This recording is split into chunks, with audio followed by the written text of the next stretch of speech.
멘탈 빈둥해요. 제 이름 김구야 나세요. 밤에 자손이 많습니다. 가족이라는 이름은 때로 무거운 짐이 되기도 하죠. 당연하게 여겨지는 효도라는 미명 아래 일방적인 희생을 강요받는 이들의 이야기를 우리는 종종 듣곤 해요. 30대 여성 이수연. 그녀 역시 부모는 마땅히 섬겨야 한다고 믿어왔어요. 하지만 그 부모가 부모로서의 도리를 다하지 않았을 때 자식의 존경심이 설 자리는 어디일까요? 우리는 살아가면서 무조건적인 대접을 바라는 이기적인 사람들을 만나게 돼요. 제 입속만 차리는 그들의 삶은 과연 어떤 결말을 맞이하게 될까요? 지금부터 수연 씨가 겪어야 했던 황당하고도 통쾌했던 그날의 기록을 따라가 보려고 해요. 아마 이 이야기에 고개를 끄덕일 분들이 적지 않을 거예요. 수연 씨의 친정은 단란한 네 식구였어요. 부모님과 한 살 터울의 언니, 그리고 막내 수연. 두 분 모두 쉼 없이 일하셨죠. 아버지는 성실한 직장인이었고, 어머니는 동네 어귀에서 작은 식당을 꾸려가셨어요. 맞벌이 덕분에 가정 형편은 그럭저럭 빠듯하지 않게 흘러갔어요. 적어도 수연이 초등학교에 입학하기 전까지는 그랬죠. 그날의 풍경은 십수년이 지난 지금도 어제 일처럼 생생해요. 학교가 끝나고 집으로 달려왔을 때 현관문이며 창문에 온통 낯선 종이 딱지가 붙어 있었어요. 붉은 잉크로 무어라 적힌 그 딱지. 텔레비전 드라마에서나 보던 압류 딱지였죠. 아버지의 무른 성정 때문이었어요. 남의 부탁을 참아 거절하지 못해 서주었던 그놈의 보증이 한 가족의 삶을 송두리째 흔들어 놓았어요. 그날 이후 집안에는 웃음소리가 사라졌어요. 어머니는 매일 밤 아버지를 원망했고 아버지는 술로 지새우는 날이 많아졌죠. 잘난 친구라더니 우리가 이 꼴이 되었는데 코빼기도 보이지 않는다며 울분을 토하는 어머니의 목소리가 어린 수연의 귓가를 파고들었어요.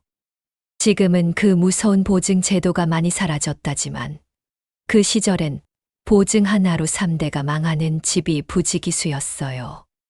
결국 수연이네 가족은 살던 집을 떠나 방 2칸짜리 허름한 빌라에 월세방으로 거처를 옮겨야만 했죠.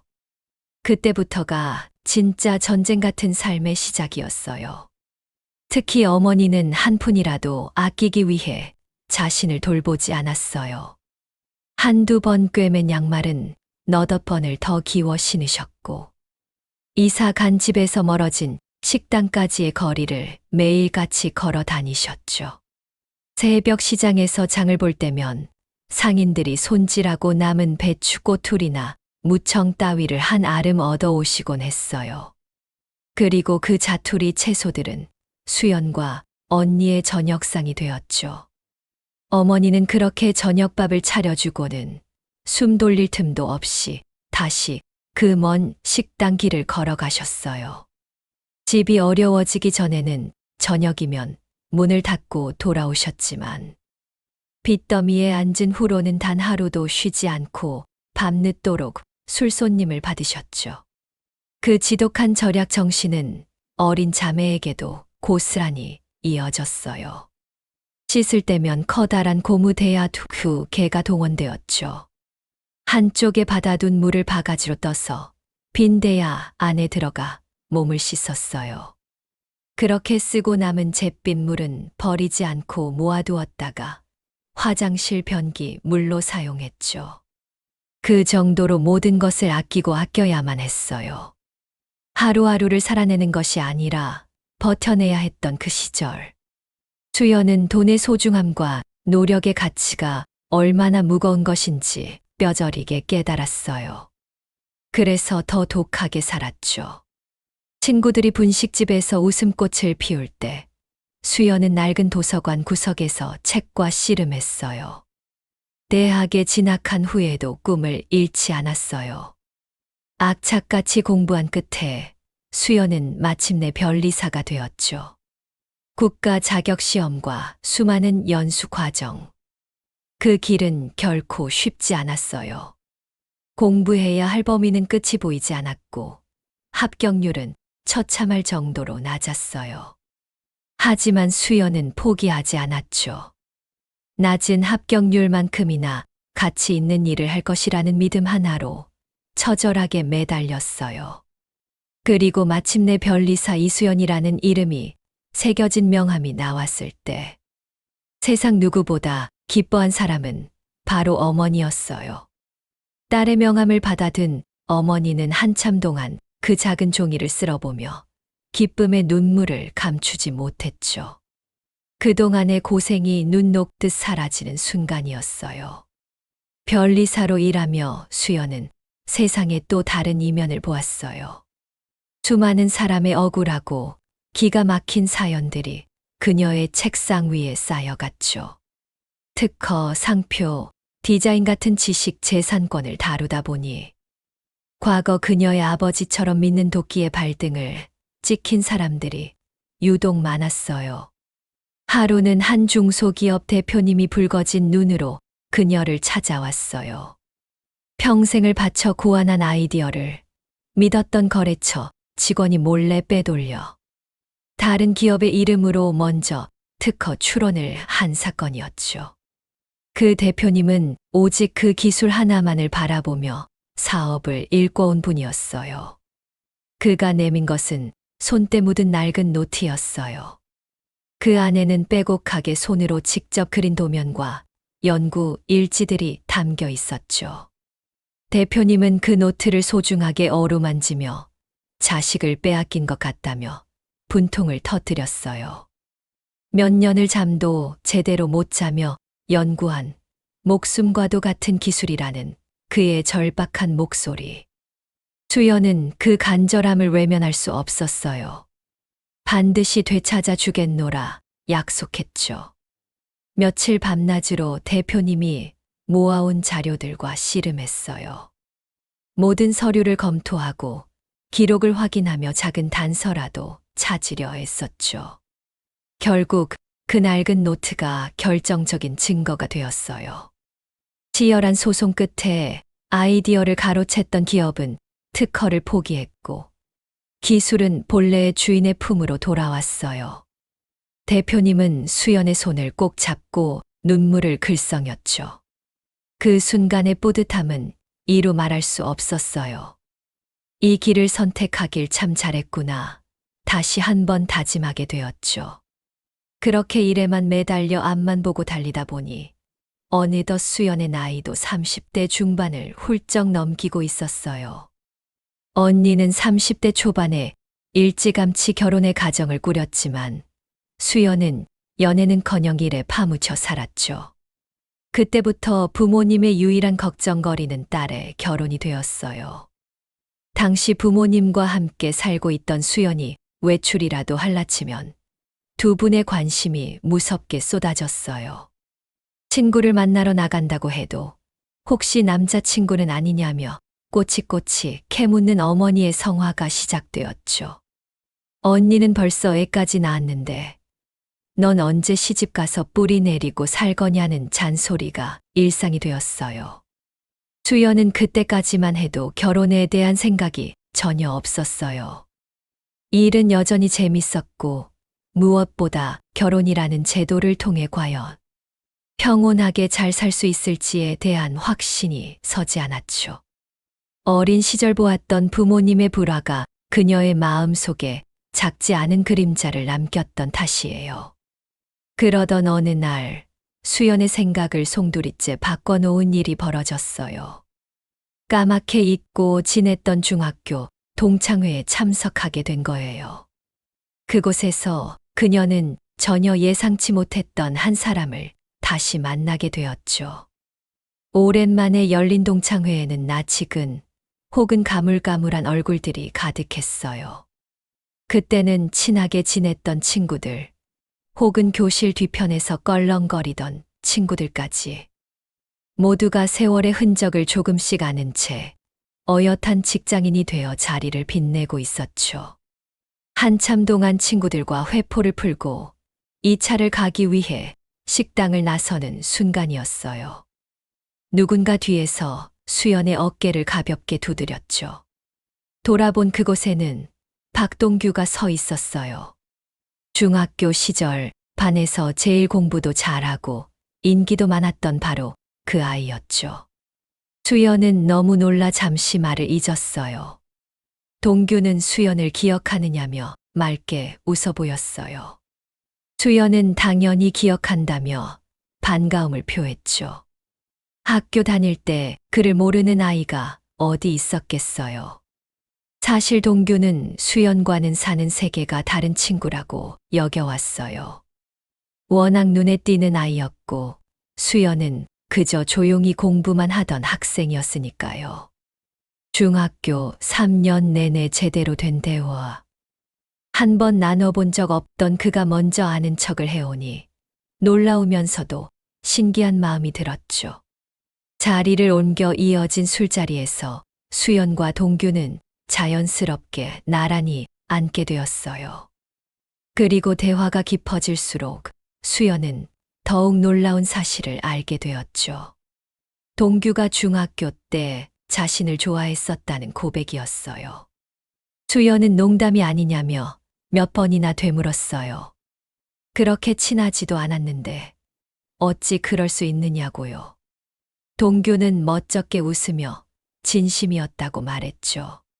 졸업하고 나서도 간간히 수연의 소식을 들어왔다고 했어요.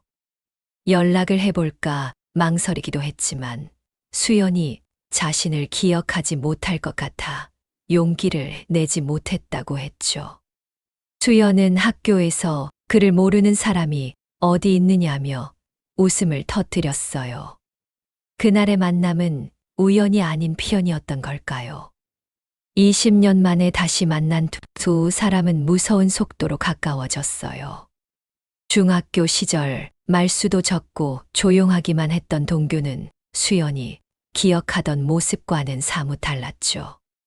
대화는 꼬리에 꼬리를 물고 이어졌고 함께 있는 시간이 어떻게 흘러가는지 모를 정도로 즐거웠어요. 두 사람은 종종 시간을 내어 함께 밥을 먹고 커피를 마시며 서로의 지난 시간을 나누었죠. 그리고 자연스럽게 서로에게 좋은 감정이 싹트기 시작했어요. 그렇게 두 사람은 연인이 되었죠. 수연이 알게 된 동규는 참으로 성실하고 근면한 사람이었어요. 회사 일도 누구보다 열심히 했고 퇴근 후에는 운동을 빼놓지 않는 바른 생활의 소유자였죠. 그는 혼자 원룸에서 자취를 하고 있었는데 그 작은 공간조차 오롯이 자신의 힘으로 마련했다는 사실에 수연은 큰 감명을 받았어요. 아직 부모님과 함께 사는 자신과는 달리 일찍이 독립해 제 앞가림을 하는 모습이 무척이나 대단해 보였죠. 수연은 집에서 조금은 도와주신 것이 아니냐고 넌지시 물었어요. 중학교 때만 해도 동규의 집은 꽤 잘 사는 집으로 소문이 자자했기 때문이에요. 하지만 동규는 손사래를 쳤어요. 대학조차 자신의 힘으로 나왔다고 했죠. 방학이면 아르바이트에 매달렸고 그것도 모자라 학자금 대출을 받아야 했대요. 장학금을 놓치지 않기 위해 필사적으로 공부했다는 그의 말은 수연이 걸어온 길과도 닮아 있었어요. 부유한 집안의 아들인 줄로만 알았는데 그 이면에 그런 아픔과 노력이 숨어 있었다는 사실을 알고 나니 동규라는 사람에 대한 믿음이 더욱 굳건해졌죠. 그런데 2년 가까이 연애를 하면서 수연은 한 가지 이상한 점을 발견했어요. 동규가 명절이나 특별한 날이면 가족들과 시간을 보내지 않는다는 거였죠. 늘 일이 바쁘다는 핑계를 댔지만 그 모습이 어딘지 모르게 쓸쓸해 보였어요. 한 번은 명절 연휴가 끝나갈 무렵 수연은 동규를 자신의 집으로 초대했어요. 아무리 그래도 명절 음식은 한 끼 먹이고 싶은 마음에 내린 결정이었죠. 수연의 집에 동규가 나타나자 부모님은 그야말로 난리가 나셨어요. 이렇게 잘생긴 총각이 수연의 남자친구라며 어머니는 입이 귀에 걸리셨죠. 동규는 어머님, 아버님께 깎듯이 인사를 올리며 과일 바구니를 건넸어요. 아버지는 과일 귀신인 우리가 어찌 알았느냐며 호탕하게 웃으셨죠. 어머니는 밥을 차려줄 테니 편하게 놀다 가라며 동규를 살갑게 챙기셨어요. 그렇게 동규는 수연의 가족들과 함께 밥을 먹고 텔레비전을 보고 이런저런 이야기를 나누며 하루를 보냈어요. 저녁이 되어 동규를 배웅하러 나온 길, 그의 표정이 어딘가 이상해 보였죠. 수연은 부모님이 너무 꼬치꼬치 캐물어 불편했느냐고 미안한 마음을 전했어요. 그러자 동규는 고개를 저었죠. 그런 것이 아니라 너무 오랜만에 따뜻한 대접을 받은 것 같아 마음이 울컥했다는 거였어요. 어머님, 아버님도 너무 좋으신 분들 같다며 수연이 내가 참 부럽다는 말을 덧붙였죠. 수연은 부럽기는 뭐가 부럽냐며 너도 집에 내려가면 부모님이 얼마나 챙겨주시겠느냐고 대수롭지 않게 넘겼어요. 그러자 동규는 수연을 물끄러미 바라보며 결혼하면 되지 않느냐고 물었죠. 자신과 결혼하기 싫으냐는 그의 말에 수연은 당황했어요. 그는 오늘 수연의 집에 와보고 나서 수연과 결혼해야겠다는 확신이 생겼다고 했죠. 너무나 갑작스러운 그의 선언에 수연은 어쩔 줄 몰라 했어요. 그때는 그저 북적북적한 형제들과 경제적으로 여유로울 것이라 생각했던 그의 집안 사정을 모른 채 왜 그가 수연의 가족을 부러워하는지 온전히 이해하지 못했죠. 그렇게 2년 반의 연애 끝에 두 사람은 30대 끝자락에서 결혼을 결심하게 되었어요. 동규는 하루라도 빨리 수연과 가정을 꾸리고 싶어 했죠. 수연의 집에서는 그야말로 경사가 났어요. 부모님은 당장이라도 동네 잔치를 열 것처럼 기뻐하셨죠. 저녁 식사 자리에서 수연은 밥만 먹으며 툭 결혼하겠다는 말을 내뱉었어요. 한참 동안 아무런 반응이 없어 고개를 들어보니 부모님은 두 분 다 너무 놀라 숟가락도 든 채 굳어 있었죠. 이내 어머니는 정말이냐며 우리 딸이 드디어 결혼을 한다며 눈물까지 글썽이셨어요. 아버지는 당장 동규를 부르라며 장인어른과 한잔해야 하지 않겠느냐고 성화를 부리셨죠. 얼마 후 예비시댁에 인사를 드리러 가는 날이 밝았어요. 수연은 너무 긴장한 나머지 머릿속이 새하얗게 변하는 것 같았죠. 동규는 그런 수연의 손을 굳게 잡아주었어요.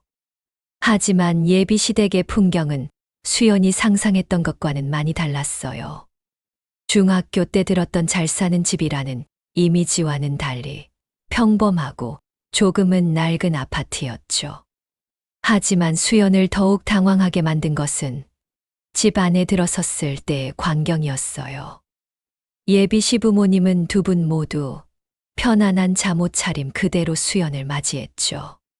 그 모습에 수연뿐만 아니라 동규조차 당황한 기색이 역력했어요. 동규가 어머니께 오늘 인사드리러 온다고 말씀드리지 않았느냐고 조심스레 물었어요. 예비 시모는 인사하면 되지 않느냐며 대수롭지 않게 말했죠. 지금 바빠서 나가봐야 하니 차나 간단하게 마시자고 했어요. 처음 인사드리러 온 며느리감에게 차나 한 잔 마시자니요. 예비 시모는 앞으로 밥 먹을 일이 한두 번이겠느냐며 밥 먹는 것보다 차 마시는 게 낫지 않겠느냐고 수연에게 동의를 구했어요. 처음부터 너무나 가볍게 대하는 예비 시모의 태도에 수연은 당황했지만 일단 자리에 앉았죠. 대화는 의외로 싱겁게 끝났어요. 두 분은 쿨하게 결혼을 허락하며 결혼 준비는 두 사람이 알아서 하라고 했죠. 수연은 그것이 원래 시댁의 분위기인 줄로만 알았어요. 예비 시부모님은 수연에게 별다른 질문도 하지 않았고 그저 알아서 하겠다는 말에만 유독 반색하는 듯했죠. 대화를 나누는 내내 동규는 입을 굳게 다문 채 별다른 말을 하지 않았어요. 그렇게 이상한 분위기 속에서 채 1시간도 되지 않아 첫 인사는 끝이 났죠. 집으로 돌아오는 길, 동규는 수연에게 거듭 사과했어요. 미리 집안 분위기를 이야기했어야 했는데 미안하다며 많이 놀랐을 것이라고 했죠. 수연은 괜찮다며 조금 놀라긴 했지만 그럴 수 있다고 동규를 다독였어요. 동규는 수연에게 우리 집은 그냥 신경 쓰지 말라고 앞으로도 신경 쓸 일 없을 것이라고 단호하게 말했죠. 혹시 부모님이 무슨 말씀을 하시더라도 마음에 담아두지 말라는 당부와 함께였어요. 그때 동규의 표정이 어둡게 가라앉는 것을 수연은 보았어요. 그리고 그 이유를 머지않아 알게 되었죠. 양가 상견례 날이 다가왔어요. 수연의 부모님은 예비 사돈을 만난다는 생각에 한껏 설레어 하셨지만 예비 시부모님은 그 자리에서도 마치 남을 대하듯 별다른 관심이 없어 보였어요. 심지어 결혼했다던 예비 시숙, 즉 동규의 형님 가족은 아예 자리에 참석조차 하지 않았죠. 멀리 산다는 예비 신우, 동규의 여동생만이 조용히 자리를 지키고 있을 뿐이었어요. 수연의 아버지가 궁금한 마음에 형님에 대해 묻자 예비 시모는 퉁명스럽게 대답했어요. 결혼하는 사람들만 보면 되지 않느냐며 큰아들이 워낙 바빠 동생 일까지 신경 쓸 겨를이 없다고 했죠. 그러면서 예비 시모는 뜬금없이 큰아들 자랑을 늘어놓기 시작했어요. 어릴 적부터 워낙 똑똑해서 여기저기 불려다니는 일이 많다며 동규가 형의 발끝만이라도 닮았으면 좋았을 것이라는 말을 서슴지 않았죠. 수연의 부모님이 동규가 얼마나 성실하고 좋은지 모른다며 분위기를 수습하려 했지만 예비 시모의 귀에는 들리지 않는 듯 했어요. 사돈께서 우리 첫째를 보셨어야 한다며 어릴 때부터 수제 소리를 듣던 신동이었다고 잊지도 않은 큰아들의 칭찬만 끝없이 이어갔죠. 수연은 이상하다 생각했지만 동규에게서 워낙 첫째, 사랑이 지극하다는 말을 들어왔기에 그저 유별난 분들이라고만 생각했어요. 상견례가 끝나고 두 사람은 오롯이 둘의 힘으로 결혼 준비를 시작했어요. 수연은 그래도 가족이 되는 사이인데 싶어 예비 시댁 식구들과 친하게 지내려 나름의 노력을 해보려 했죠. 하지만 동규는 그럴 필요가 전혀 없다며 수연을 극구 말렸어요. 그리고 그날 밤 동규는 그동안 숨겨왔던 자신의 가족사를 수연에게 털어놓았죠. 알고 보니 동규는 집안에서 철저히 차별받고 자랐던 거였어요.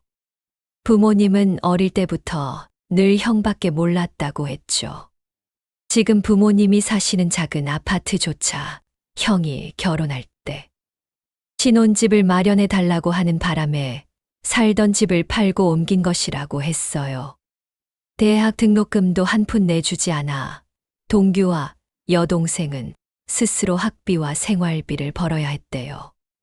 여동생은 이번 상견례에도 동규와의 의리 때문에 억지로 얼굴을 비춘 것일 뿐 집과는 아예 연을 끊고 산지 오래라고 했죠.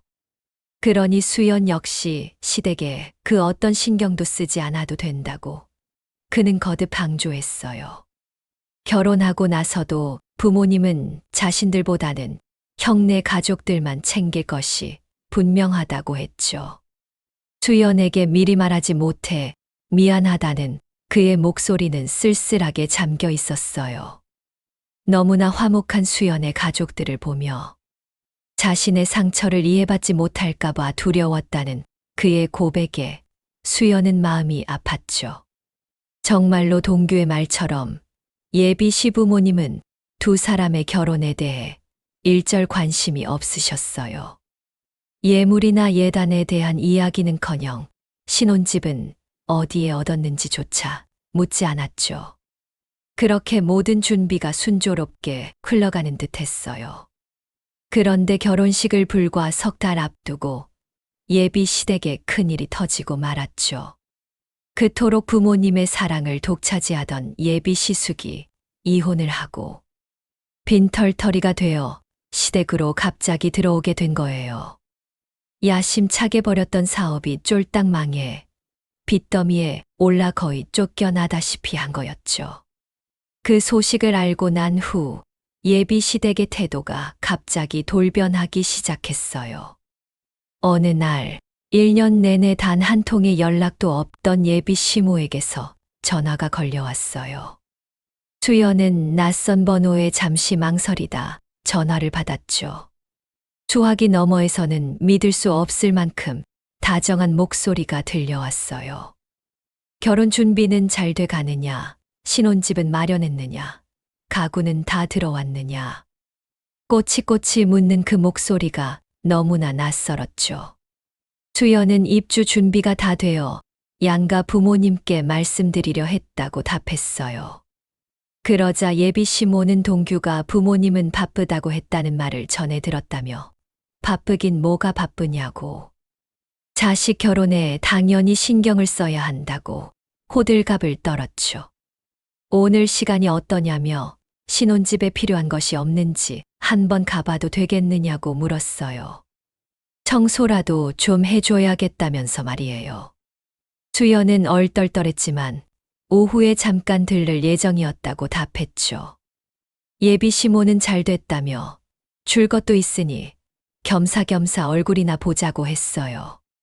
그날 수연은 아주 오랜만에 예비 시모를 만났어요.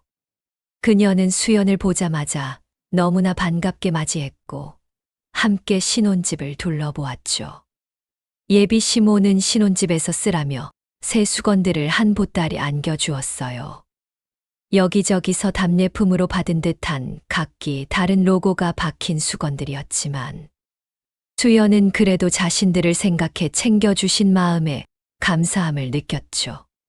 그로부터 얼마 뒤 수연과 동규는 마침내 결혼식을 올렸어요.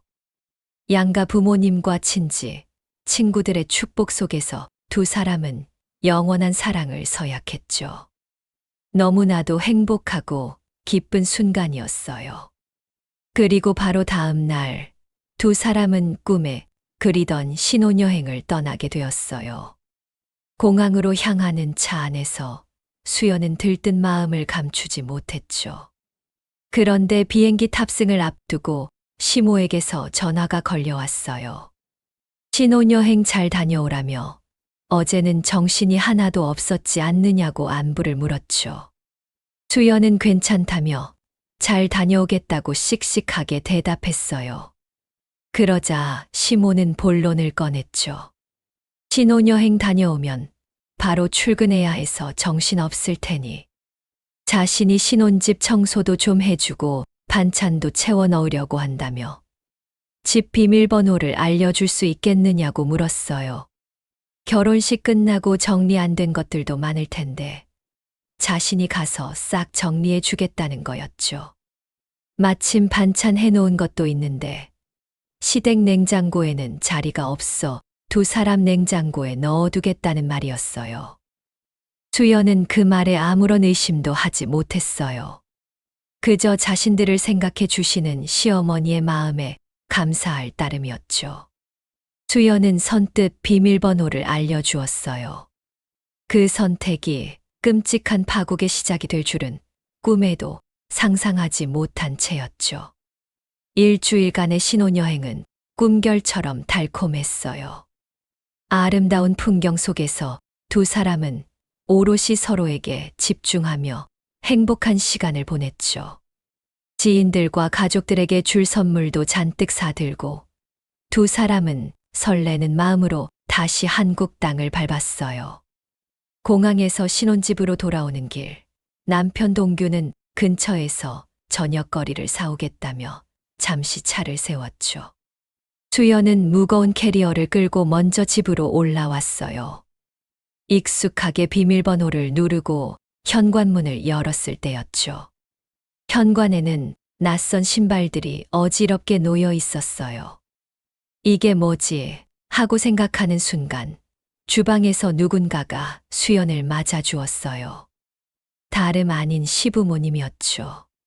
시모는 비행기 타고 오느라 고생했겠다며 마침 저녁을 하고 있었는데 잘 맞춰왔다고 태연하게 말했어요. 얼른 앉아서 밥부터 먹으라며 수연을 재촉했죠. 수연은 어머님이 어찌 이곳에 계시냐고 물었지만 시모는 그건 차차 얘기하자며 짐부터 저 방에 넣어두라고 손짓했어요. 수연은 영문을 모른 채 집안을 둘러보았죠. 분명 자신들이 꾸며놓았던 가구 배치가 조금 달라져 있었어요. 불안한 마음으로 안방문을 열었을 때 수연은 그 자리에서 경악하고 말았어요. 안방에는 온갖 박스들이 가득 차 있었고 두 사람이 고심해서 고른 침대 위에는 시아버지가 버젓이 누워 텔레비전을 보고 있었죠.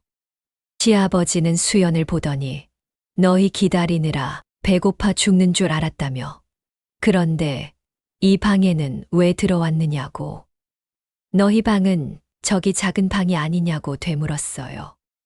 그게 무슨 말씀이시냐고 수연이 묻는 순간 등 뒤에서 시모의 웃음소리가 들려왔죠.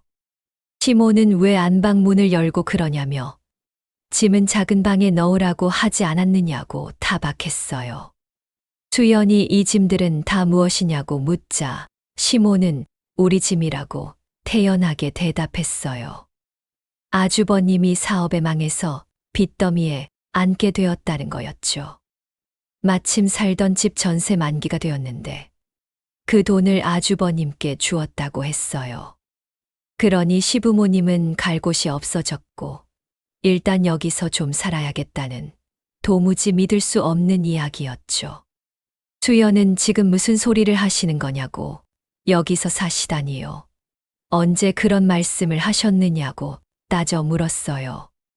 시모는 말이야 지금 하면 되지 않느냐며 그럼 시부모가 길바닥에 나앉는 것을 그대로 볼 것이냐고 반문했죠. 어쨌든 그렇게 됐으니 너는 작은 방에 가서 짐이나 풀라고 했어요. 고생할까봐 저녁까지 다 준비해놨으니 얼마나 좋으냐는 말이었죠. 자신들도 아까 막 짐을 들고 왔다며 내일부터 안방에 짐을 풀 테니 너는 신경 쓰지 말고 작은 방에서 짐 정리를 하라고 했어요. 너무나도 뻔뻔하고 당당한 시모의 태도에 수연은 어이가 없었어요. 어떻게 며느리와 아들에게 한마디 상의도 없이 이런 결정을 내릴 수 있는지 도무지 이해가 되지 않았죠. 미안한 기색조차 없이 당당하게 요구하는 그 모습에 수연은 화가 치밀어 올랐어요. 하지만 수연은 일단 침착하게 예의를 갖춰 말했어요. 아무리 그래도 이건 아니라고 여긴 자신과 남편의 집이라고 분명히 밝혔죠. 가족이라지만 이렇게 막무가내로 합가를 요구하시는 것은 아닌 것 같다고 오늘 오셨으니 어쩔 수 없지만 함께 살 수는 없으니 짐을 정리해 달라고 요구했어요. 그러자 시모의 표정이 싸늘하게 변했죠. 지금 시부모를 내쫓겠다는 것이냐며 목소리를 높였어요. 수연은 내쫓는 것이 아니라 동의하지 않은 일이라 말씀드리는 것이라고 맞섰죠. 시모는 내가 무슨 자격으로 그러냐며 넌 그저 며느리일 뿐이라고 윽박질렀어요. 자신의 말 한마디면 여기서 쫓겨날 수도 있다며 어디서 큰 소리냐고 했죠. 이 집은 자기 아들 돈으로 마련한 신혼집인데 내가 감히 큰 소리를 치느냐고 했어요. 이미 자신들이 결정했으니 너에게는 결정권이 없다는 거였죠. 정 모시기 싫으면 이 결혼을 없던 일로 하자는 말까지 서슴지 않았어요. 별 볼 일 없는 집안에서 직업 하나 보고 허락해 줬더니 지금 어디서 시부모에게 대드느냐는 막말이 이어졌죠. 수연은 시모의 마지막 그 말에 결국 참고 있던 분노가 폭발하고 말았어요. 남편과 헤어지는 한이 있더라도 이런 부당한 취급을 받으며 살아야 할 이유는 없었어요. 수연은 시모에게 차갑게 물었죠. 그 말은 이 집이 남편의 집이니 자신은 어떠한 요구도 할 자격이 없다는 뜻이냐고요. 시모는 그럴 줄 알았다며 비웃었어요. 이 신혼집 마련하는데 자기 아들이 원래 살던 집도 팔고 모아둔 돈을 다 썼다는 걸 안다면서 그러니 아들 집이 곧 자기 집이나 마찬가지라고 했죠. 너 따위는 성에 차지도 않았지만 아들이 고집해서 허락해 준 것이니 동규가 오기 전에 조용히 짐이나 풀라고 경고했어요. 시모는 동규가 이런 모습을 보면 과연 수연과 살겠다고 할지 불쌍해서 한번 봐주는 것이라며 수연을 몰아세웠죠. 수연은 더 이상 참을 이유가 없었어요. 도저히 안 되겠다는 생각에 곧장 안방으로 향했죠. 그리고 장롱 깊숙한 곳에 넣어두었던 서류 봉투 하나를 꺼내왔어요. 시부모가 미처 발견하지 못한 것이 천만다행이었죠. 수연은 그 서류를 시모의 눈앞에 펼쳐 보였어요. 자, 똑똑히 보시라고. 이 집 명의가 누구로 되어 있는지. 아줌마 아들이 아니라 바로 제 명의로 되어 있다고. 그러니 이 집에서 나가야 할 사람은 자신이 아니라 바로 두 분이라고 선언했죠. 시모는 서류를 보고는 얼굴이 하얗게 질려 말을 잇지 못했어요. 그렇게 아들을 차별하시더니 이제 와서 아들한테 부모 대접은 받고 싶으셨느냐고. 하지만 어쩌느냐고 그 아들 마음은 돌아선 지 오래라고 수연은 쏘아붙였죠. 남편이 올라와 이 광경을 보기 전에 어서 나가시라고 재촉했어요. 시모는 이 집이 내 이름으로 되어 있다고 다 내 것이냐며 돈은 어차피 자기 아들 돈이지 않느냐고 발악했어요. 아들이 이 짓을 보면 가만히 있지 않을 것이라며 수연이 실수하는 것이라고 소리쳤죠. 바로 그때였어요. 현관 비밀번호 누르는 소리가 들리고 남편 동규가 들어왔죠. 동규는 현관에 나뒹구는 짐들과 살벌하게 대치하고 있는 세 사람의 모습을 보고는 무척 당황했어요. 시모는 동규를 보자마자 기다렸다는 듯이 울상을 지으며 달려갔어요. 동규야, 내 처가 글쎄 나한테 자기 집이라고 우리더러 나가란다 하며 하소연을 늘어놓았죠. 전세 만기돼서 집에서 나왔는데 우리가 어딜 가겠느냐며 내 형은 이혼해서 쫓겨나고 우리가 갈 곳이 없어서 여기서 좀 살겠다는데 내 처가 저렇게 매정하게 군다며 눈물까지 보였어요. 동규는 수연을 바라보며 그게 사실이냐고 물었죠. 수연은 담담하게 대답했어요. 두 분이 우리 없는 사이에 이미 짐까지 다 가져다 놓으셨다고. 안방도 차지하셨다고. 난 이렇게는 못 산다고 했어요. 전세금은 당신 형한테 다 주셨다더라. 당신이 결정하라고. 난 이대로는 절대 못 사니 나가시라고 했다고 모든 사실을 전했죠. 그러자 동규는 한동안 아무런 말 없이 고개를 푹 숙였어요. 그 모습을 본 시모는 아들이 당연히 자기 편을 들어줄 것이라 확신한 듯 했죠. 시모는 동규의 손을 붙잡고 너도 속상하지 않느냐며 저런 며느리 내보내자고 했어요. 내가 돈 낸 거 증명하면 명의도 가져올 수 있을 것이라며 얼른 저 애를 내보내라고 동규를 부추겼죠. 하지만 바로 그 순간 동규는 시모의 손을 거칠게 뿌리쳤어요. 시모는 아들의 예상치 못한 행동에 무척이나 당황했죠. 그리고 동규는 수연이 단 한 번도 본 적 없는 분노에 찬 목소리로 부모님을 향해 울분을 쏟아내기 시작했어요. 정말 해도 너무하신다고, 전 아들도 아니냐고, 자식도 아니냐고 절규했죠. 어떻게 이렇게 뻔뻔하게 집까지 찾아오실 수 있느냐고 소리쳤어요. 시모는 동규야, 왜 그러느냐며 내가 아들이 아니면 뭐냐고 당황해서 물었죠. 동규는 왜 그러기는요? 하고 되물으며 엄마. 아버지는 단 한 번이라도 자신을 아까운 자식이라고 생각해 본 적이 있으시냐고 울부짖었어요. 늘 형만 챙겼으면서 어떻게 자신에게 이럴 수 있느냐고 했죠.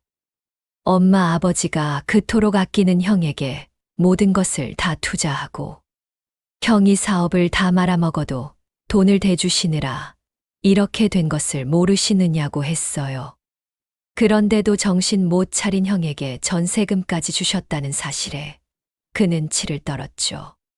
탱자탱자 놀면서 사업 자금 다 말아먹고 이혼한 형이 지금 단칸방 월세방에 살면서도 정신 못 차리고 있는데 그런 형을 또 도와주시겠다고요. 정말 너무들 하신다며 그는 눈물을 쏟았어요. 안방에 있던 시부까지 뛰쳐나와 엄마한테 무슨 말버릇이냐며 동규를 나무랐죠. 가족이 어려우면 똘똘 뭉쳐서 위기를 극복할 생각을 해야지. 어디서 감히 버릇없이 구느냐고 호통쳤어요. 동규는 엄마가 자신에게 엄마로서 뭘 해주셨느냐고 맞받아쳤어요. 학교 다닐 때 교복도 형이 입던 옷을 물려받았고 신발 하나 제대로 사주신 적 없었다고 했죠. 대학 등록금도 스스로 벌라고 하셔서 취직하자마자 집을 나왔던 것이라고 했어요. 오죽하면 여동생이 엄마 아버지와 연을 끊고 살겠느냐고. 그 이유를 다 아시면서 어떻게 끝까지 형만 챙기시느냐고 했죠. 그는 더 이상 아들 노릇 못하겠다며 당장 나가시라고 소리쳤어요. 오늘부로 둘째 아들 자리를 내놓을 테니 앞으로 자신을 볼 생각도 하지 마시라고 선언했죠. 시부모는 어디서 자식이 부모를 버리느냐며 그런 자식이 어디 있느냐고 했지만 동규는 애초에 자신을 버린 것은 엄마와 아버지였다고 단 한 번도 자신을 자식으로 생각하지 않으셨으니 자신도 그런 부모님은 필요 없다고 했어요. 시부모는 그 자리에 주저앉아 절대 못 나간다고 소리를 질렀죠. 짐도 다 여기 있는데 어딜 가느냐고 버텼어요. 동규는 눈물 콧물이 범벅이 되어 울고 있는데도 시부모는 뻔뻔하게 굴 뿐이었죠.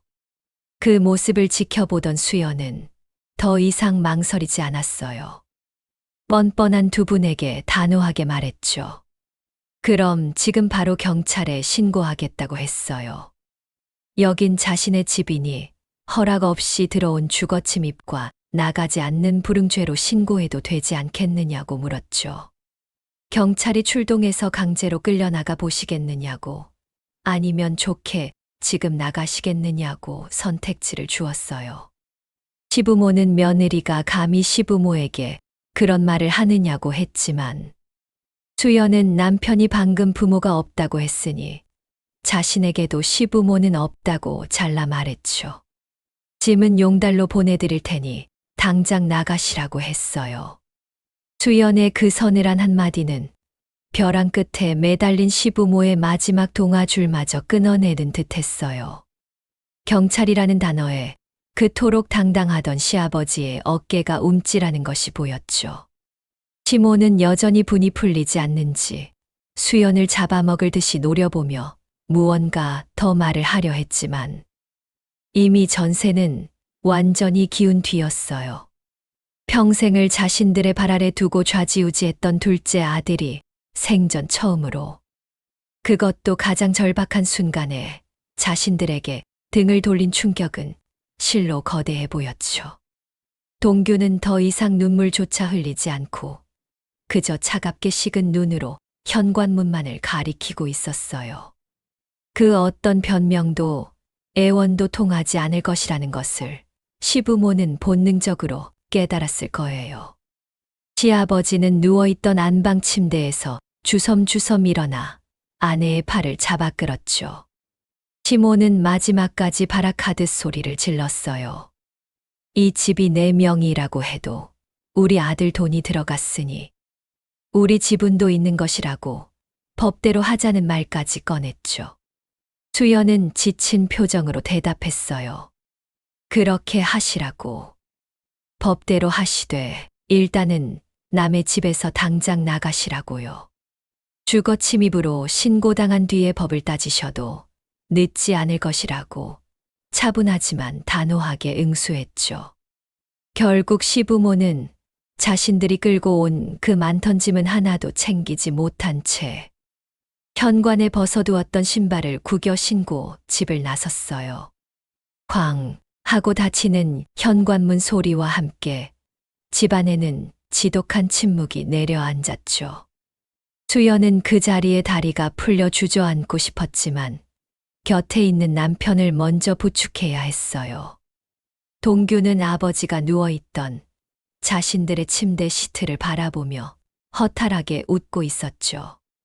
그 웃음이 너무나도 슬프게 들려 수연은 차마 아무 말도 건넬 수 없었어요. 그날 밤 두 사람은 짐이 어지럽게 널린 거실에서 뜬 눈으로 밤을 지새웠어요. 다음 날 아침 수연은 곧바로 용달 업체를 불렀어요. 시부모가 안방과 거실에 풀어놓은 모든 짐을 예전에 그들이 살던 낡은 빌라 주소로 보내버렸죠. 그 과정에서 동규는 단 한마디도 하지 않고 묵묵히 짐을 나르는 것을 도왔어요. 모든 짐이 빠져나가고 텅 비어버린 안방을 보며 두 사람은 비로소 숨을 크게 내쉴 수 있었죠. 신혼여행에서 돌아온 첫날이 이렇게 지옥 같을 줄이야 누가 상상이나 했을까요? 그날 저녁 동규는 수연에게 자신의 모든 것을 고백했어요. 어린 시절 형이 새 신발을 신을 때 자신은 늘 형이 쓰던 헌 신발을 물려받아야 했던 일. 형의 생일에는 온 가족이 외식을 했지만 자신의 생일은 그저 미역국 하나로 조용히 넘어갔던 일. 형이 명문대에 갔을 때는 온 동네에 자랑하며 잔치를 벌였던 부모님이 자신이 장학금을 받고 대학에 합격했을 때는 등록금은 알아서 하라는 말만 툭 던졌던 일. 심지어 여동생은 여자애가 무슨 대학이냐며 공장에나 가라고 했던 모진 말들까지. 그 모든 차별의 순간들이 쌓이고 쌓여 동규의 마음속에는 부모에 대한 원망과 체념이 거대한 벽처럼 자리 잡고 있었던 거예요. 수연은 그런 남편을 그저 말없이 안아주었죠. 그의 슬픔의 깊이를 감히 짐작할 수 없었지만 그가 얼마나 외롭고 고통스러웠을지는 충분히 느낄 수 있었어요. 수연은 남편에게 이 집을 자신의 명의로 한 이유를 그때야 털어놓았어요. 결혼 준비 과정에서 보여준 시부모의 이상한 태도. 그리고 동규의 슬픈 고백을 듣고 난 후 수연은 혹시 모를 사태에 대비해야겠다고 마음먹었던 거죠. 수연이 모아둔 돈과 동규가 모아둔 돈을 합쳐 신혼집을 마련할 때 수연은 동규에게 강력하게 주장했어요. 이 집은 공동명의가 아닌 수연의 단독명의로 해야 한다고.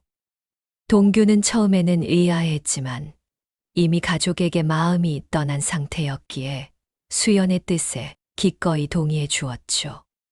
혹시라도 부모님이 자신들의 재산을 탐내거나 특히 형에게 또다시 돈을 가져다 줄 빌미를 만들까가 봐 두려웠던 동규의 마음과 자신들의 보금자리를 지키고 싶었던 수연의 지혜가 맞아떨어진 결과였어요. 그리고 그 선택은 최악의 순간에 두 사람을 구원해 준 셈이 되었죠. 시부모의 저주 섞인 문자는 그 후로도 한동안 이어졌어요. 자식을 잘못 키웠다느니, 부모를 버린 자식은 천벌을 받을 것이라느니. 하지만 두 사람은 그 어떤 문자에도 답하지 않았어요. 그저 묵묵히 서로를 보듬으며 상처받은 신혼의 일상을 다시금 정성껏 꾸려나갔죠. 수연의 친정 부모님은 이 모든 사정을 전해 듣고 사위를 더욱 안타깝게 여기셨어요. 어머니는 사위를 위해 더 자주 맛있는 반찬을 해다 주셨고, 아버지는 주말마다 동규를 불러내 함께 등산을 가거나 술잔을 기울이며 그동안 받지 못했던 아버지의 정을 나누어 주었죠. 동규는 수연의 가족이라는 따뜻한 울타리 안에서 아주 천천히 내면의 상처를 치유해 가기 시작했어요. 시간이 약이라는 말처럼 그들의 삶에도 다시 평온이 찾아왔어요. 그리고 몇 달 뒤 믿을 수 없는 소식이 들려왔죠. 그토록 시부모가 애지중지했던 큰아들, 즉 시숙이 부모님의 전세금마저 모조리 탕진하고 재결합했던 아내와 함께 또다시 잠적했다는 거였어요.